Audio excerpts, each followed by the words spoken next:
কোল বালিশের কভারে রিপু করা শিখুন। চলুন দেখে নেওয়া যাক।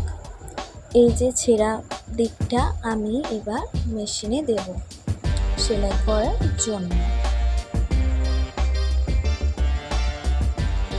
তো আমি 2-3টে সেলাই করে নিচ্ছি।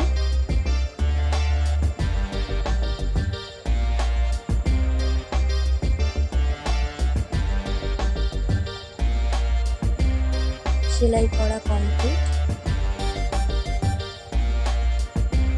এবারে সোজা করে নিলাম। সোজা করে ওইটার উপর দিয়ে সোজা যে কাপড়টা করলাম সেখানে আমি একটা বক্স মতন করে সেলাই করে নিচ্ছি।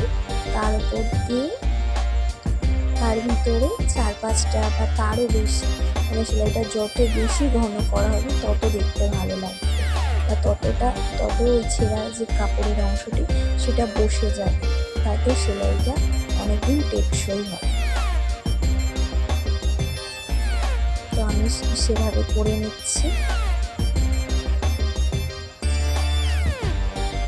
আমার রিপু করার ভিডিওটি ভালো লাগলে আমার চ্যানেলটিকে সাবস্ক্রাইব করবেন, ভিডিওতে লাইক করবেন অ্যান্ড হাইপ করবেন।